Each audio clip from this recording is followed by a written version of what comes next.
안녕하세요. 요길입니다. 지난 영상에 이어서 오늘도 소설 파과에 대해서 좀 더 이야기를 해보겠습니다. 주인공이 여성이고 킬러죠.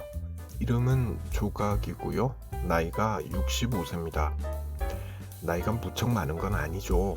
요즘은 100세 시대라고 말합니다. 누가 65세 여성을 늙었다고 말을 하겠습니까? 근데 하는 일이 위험하죠. 몸이 민첩하게 움직여야 하는 일이죠. 그러니 이 여성은 늘 노화에 대해서 또는 죽음에 대해서 생각을 합니다. 그래서 이 말을 입에 달고 살죠. 지켜야 할 건 만들지 말자라는 거예요. 왜 그러냐? 내가 죽어버리면 지켜야 할 걸 지킬 수 없게 되니까 그런 거죠. 그러니 아예 지켜야 할 걸 만들지 말자라고 생각을 하는 거죠. 그런데 이 여성에게 반려견 한 마리가 있습니다. 이 개를 어찌 해야 할까? 네, 오늘은 그 이야기를 해보려고 합니다.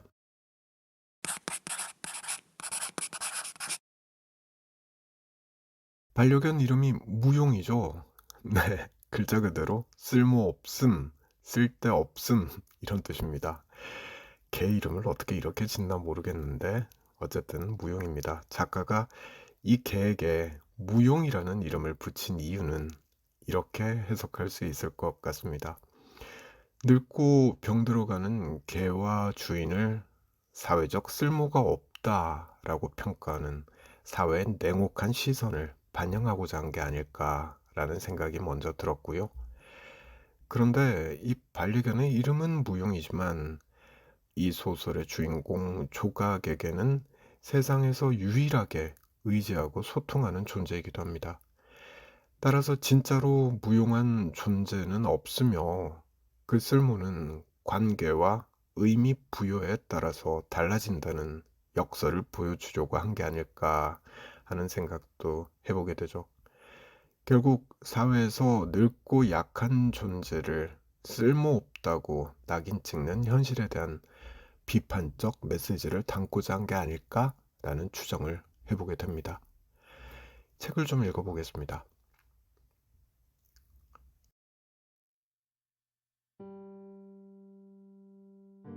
잘 봐라. 문 열어놨다. 무용은 그녀가 가리키는 쪽으로 고개를 든다. 싱크대 앞 프로젝트 창이 바깥으로 열려 있고 그 틈은 한껏 밀었을 때 무용이 웬만큼 몸을 비벼 빠져나갈 수 있을 정도다. 그 창문도 무용을 지키게 되면서부터 그녀가 인테리어 업자를 불러다 개조한 것으로 가볍게 밀어서도 열 수 있게 해놓았으며 잠금 장치는 걸지 않는다. 그 전까지 그녀는 청소 내지는 환기할 때나 잠깐 창문을 열어놓을 정도로 그 외에는 문을 열지도 않고 잠금 장치도 있지 않았다. 이제 와서 누군가가 그것도 단물 다 빠지고 1급 방역업자도 아닌 자신의 집에 들어와 뭔가를 수색하거나 트랩을 설치하리라고는 생각지 않지만 외근이 잦고 한 장소에 길게 머물지 않으며 그 어떤 때라도 바늘 한 개에 꽂을 틈 없이 문단속하던 오랜 습관에서였다.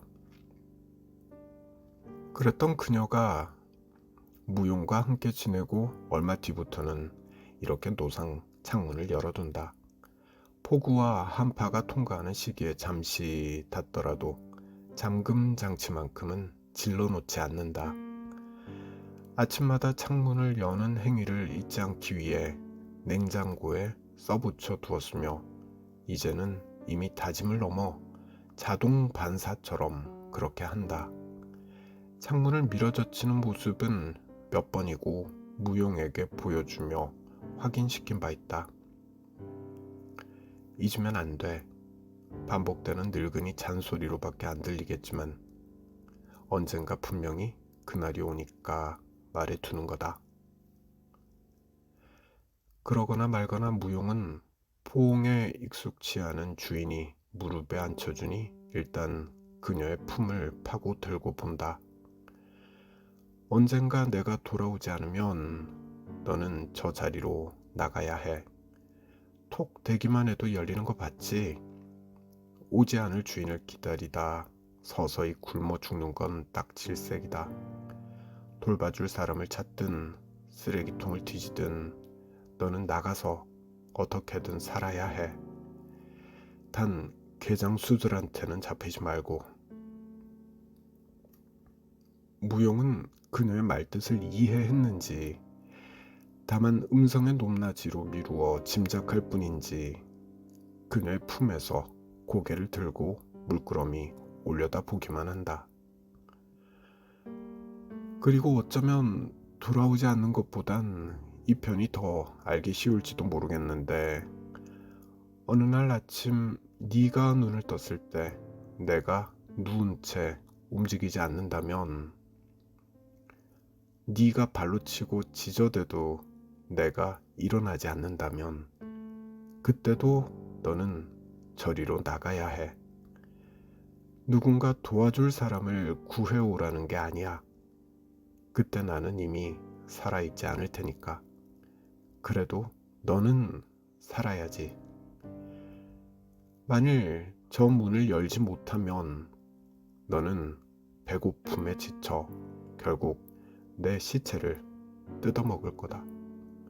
그래도 나는 별로 상관없다. 그걸로 너한테 잠깐이나마 도움이 된다면. 하지만 언젠가는 시치가 밖으로 새어나갈 테고 배수관을 타고 벌레들이 들끓어 사람들이 들이닥치겠지. 그들이 너를 보면 안락사를 시킬 거란다. 이유는 여러 가지가 있는데 주인의 시체를 먹은 개는 더 이상 온전한 정신으로 살아갈 수 없으리라는 판단도 그렇고 변질된 고기를 먹었으니 사람들에게 세균이나 질병을 옮긴다는 우려. 하지만 무엇보다 네가 너무 늙어서 누구도 너를 맡으려 하지 않을 테니까.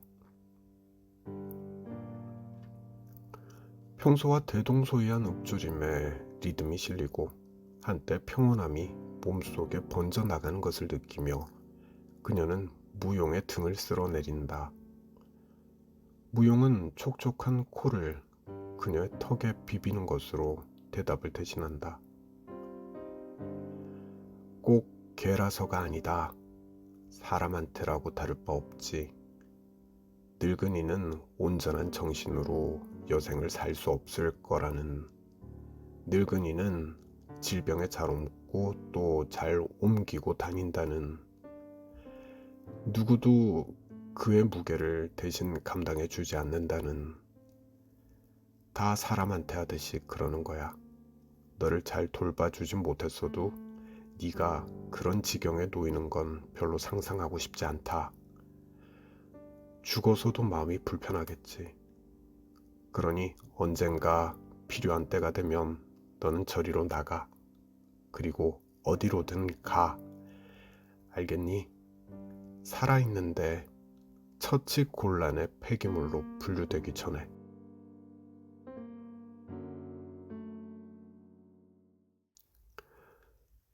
네, 그래 톤이 진짜 우울하죠. 하나씩 이야기를 해보겠습니다.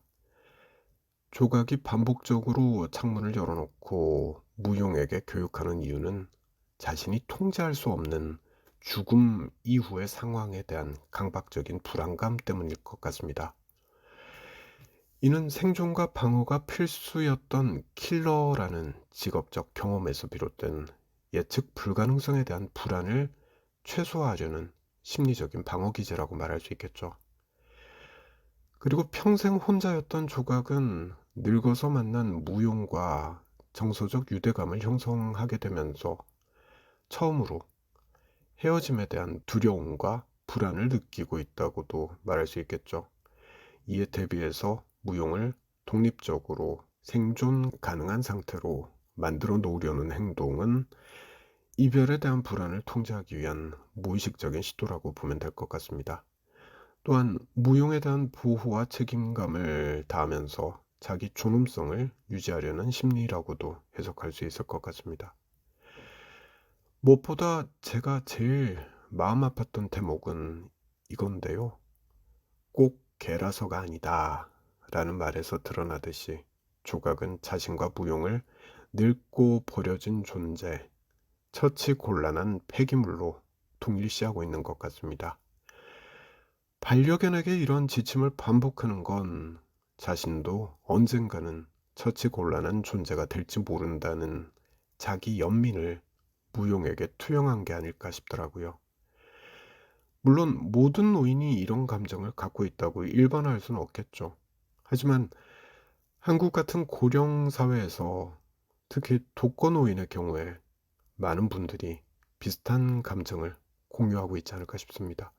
다시 말해서 이 소설의 주인공 조각이 자신의 반려견 무용에게 하는 말과 행동은 단순히 소설 속의 허구가 아니라 오늘날 한국 같은 고령 사회에서 독거노인들이 현실적으로 마주하는 사회적 문제와 내면의 심리를 구체적이고 사실적으로 반영하고 있다라고 말할 수 있다는 거죠.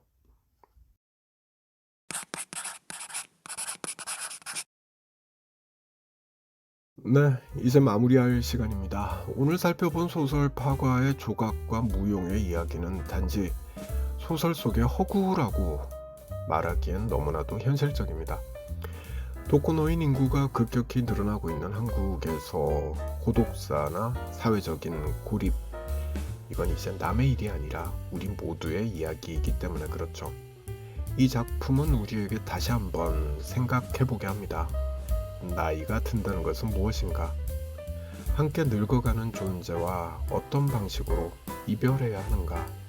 그리고 그 과정에서 우리 사회는 어떤 역할을 해야 하는가에 대해서 말이죠. 어쩌면 우리 모두가 누군가의 무용일 수 있습니다. 하지만 소설이 보여주는 것처럼 진정한 존재 가치는 쓸모의 여부가 아니라 함께 존재하고 서로에게 의미를 부여하는 그 과정에서 나오는 게 아닐까 생각해 보게 됩니다. 자, 오늘은 여기까지입니다. 저는 다음에 다른 책 들고 다시 찾아오겠습니다. 고맙습니다.